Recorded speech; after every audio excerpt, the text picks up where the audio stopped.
사사기 1장 22절로 36절.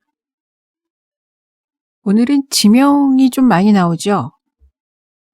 이 어려운 땅 이름을 내가 다 알아야 하나 이런 생각이 들 텐데요.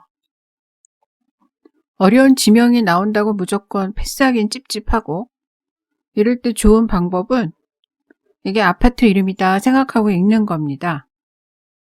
요즘은 아파트 이름을 어렵게 짓는 게 트렌드라고 하니까 이 지명들 뒤에 아파트 이름을 붙여서 읽는 방법을 추천드립니다. 베산 팰리스, 다낙 비스트로, 이블루암 트리지움, 무기또 파크리움. 아파트 이름 같죠? 여호수아에서는 지파별로 분배받는 땅이 나오는데요. 그 뒷얘기가 오늘 본문이라고 보시면 되겠습니다.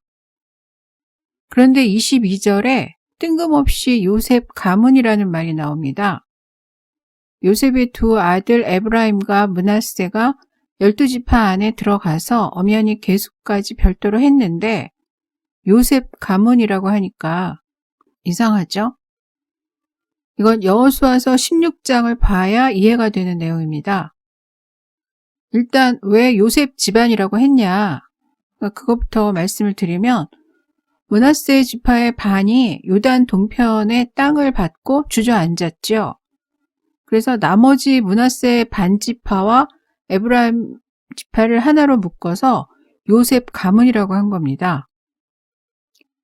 에브라임과 므낫세 반 지파에게 각각 제비 뽑기 기회를 주면 두 지파가 3번의 기회를 갖게 되는 거기 때문에 형평에 어긋나죠. 그래서 여호수아가 그렇게 한 겁니다. 여호수아가 에브라임 지파였다는 것을 생각하면 여호수아는 정말 공정한 사람이었다는 것을 알 수 있습니다. 이런 성품이니까 가나안 땅 분배를 잡음 없이 끝냈겠죠. 에브라임과 므낫세 반 지파는 우리 숫자가 이렇게 많은데 땅이 너무 적다고 불평을 하죠. 한번 기회를 더 달라는 거예요. 제비 뽑기 기회를. 그러자 여호수아는 너희 숫자가 그렇게 많다고 하니 가나안 족속의 땅을 개척해서 살아라, 이렇게 말을 합니다. 그래서 요셉 가문은 일단 자기들이 제비 뽑은 베델을 치러 올라갔다. 이 내용이 22절에 나오는 내용입니다. 그러니까 22절에 나오는 요셉 가문은 에브라임 지파 플러스 므낫세 반 지파가 되는 거죠. 베델은 베냐민 지파 땅 안에 있는 걸로 아는데 왜 요셉 가문이 정복을 할까?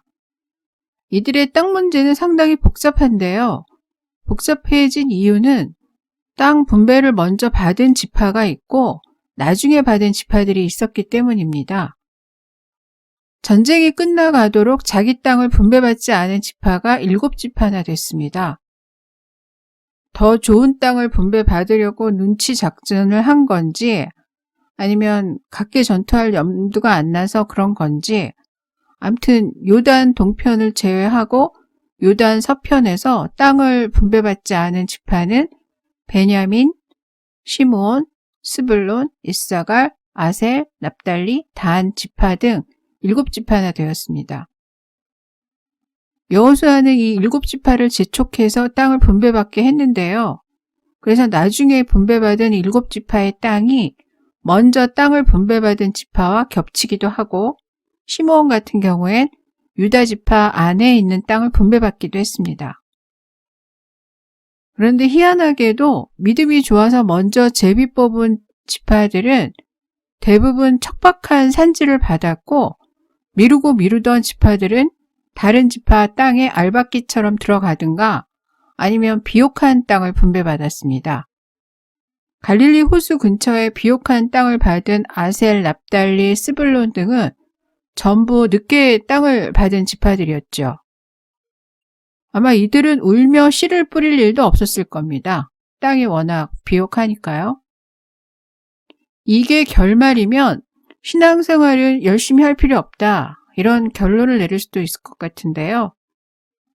그런데 이들은 신앙의 변방에서 잘 먹고 잘 살았을지는 모르지만 결국 이방인들한테 흡수되어서 흔적조차 없이 사라지죠.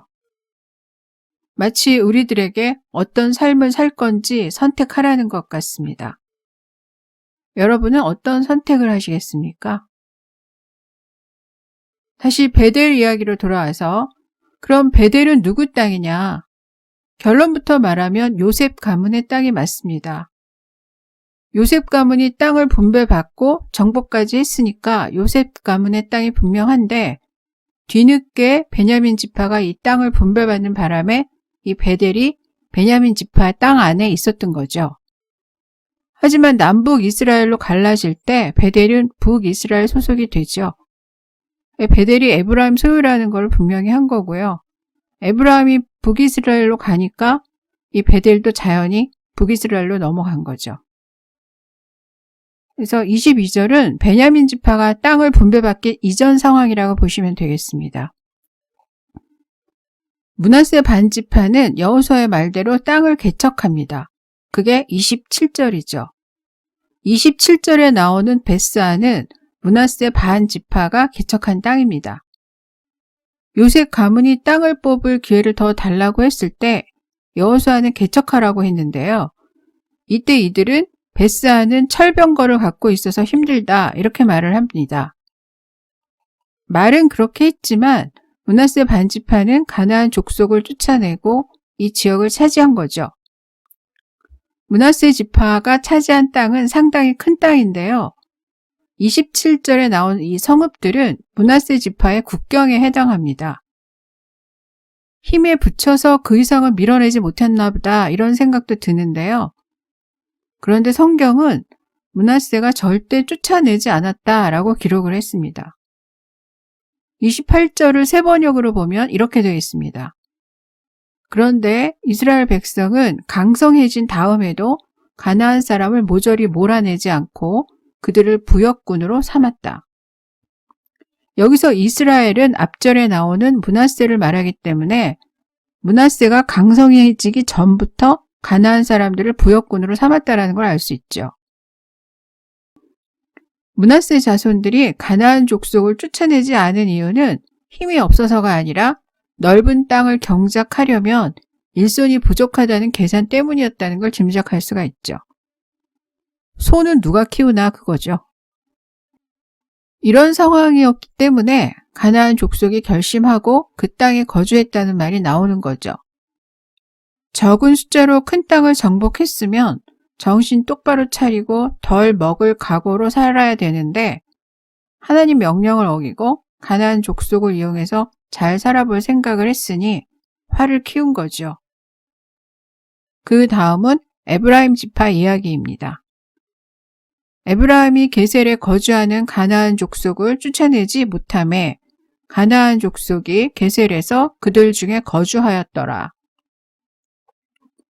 게셀은 여호수아가 정복한 땅이었기 때문에 에브라임은 비어있는 집에 들어가듯이 아마 게셀에 무혈 입성했을 것이라고 보는데요. 에브라임이 차지한 땅은 많은데 하필 성경이 게셀을 콕 집어서 이렇게 말을 한 이유는 므낫세가 힘들여 정복한 땅에서 가나안 족속을 쫓아내지 않았다면 에브라임은 힘 안 들이고 얻은 땅에서 가나안 족속을 쫓아내지 않았다. 이 말을 하려는 것 같습니다. 힘들게 얻었든 쉽게 얻었든 둘 다 가나안 족속을 쫓아내지 않았고 하나님 명령에 불순종했다. 이런 거죠. 구원을 어렵게 얻었든 쉽게 얻었든 중요한 건 그 다음인 거죠. 힘들게 구원을 받았으니 이제부터 너는 가나안 족속의 수발을 받으면서 편하게 살아라. 가나안 땅에 이런 땅은 존재하지 않았듯이 믿음으로 하나님 나라에 들어왔으니 이제 좀 편히 살자. 이런 생각을 하면 안 된다는 겁니다. 므낫세와 스불론과 납달리 지파가 가나안 족속에게 노역을 시켰다는 말이 나오는데요. 노역으로 번역된 미스, 히브리어는 강제노동, 징수라는 뜻입니다.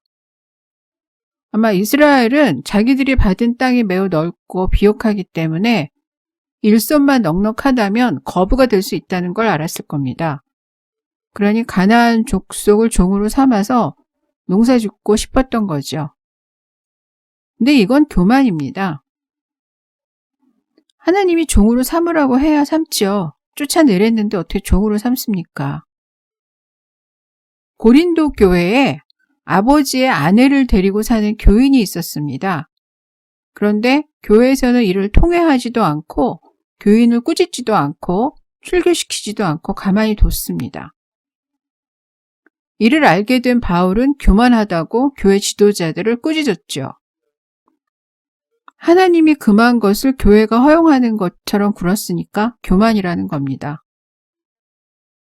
이들도 비슷하죠. 이 넓은 땅에서 농사를 지으려면 가나안 사람이 있어야지. 내쫓긴 뭘 그냥 둬도 돼. 지들이 우리한테 무슨 영향을 주겠어. 우리만 정신 똑바로 차리면 돼. 하나님의 명령보다 높아져 있는 나의 생각이 교만입니다. 그런데 진짜 심각한 일은 단 지파에서 터졌습니다.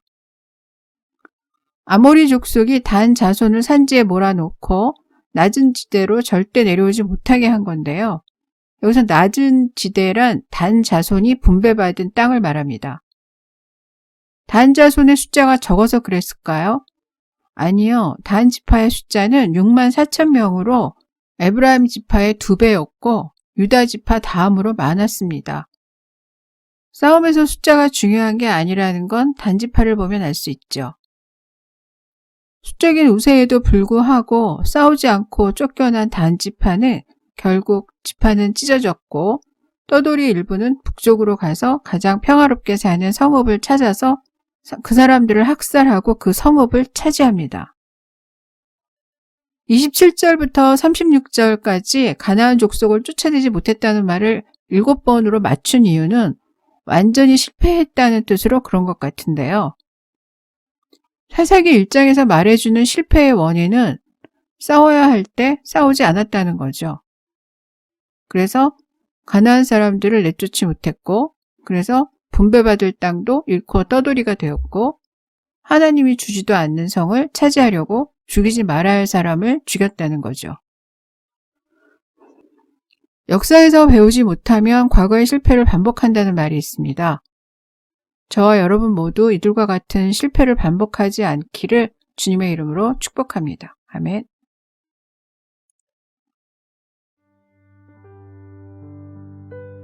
기도하겠습니다. 하나님 아버지, 잘 사는 문제와 결부되지 않았다면 이스라엘 사람들은 가나안 사람들을 진작에 내쫓았을 것 같습니다. 우리도 같습니다. 이권이 결부되지 않고 잘 사는 문제가 결부되지 않는 곳에서 우리는 내 신앙이 좋은 줄 압니다. 하지만 경제적인 문제가 부딪혔을 때 우리는 신앙의 바닥을 보이게 됩니다. 하나님, 우리의 바닥에 믿음이 있게 하여 주시옵소서.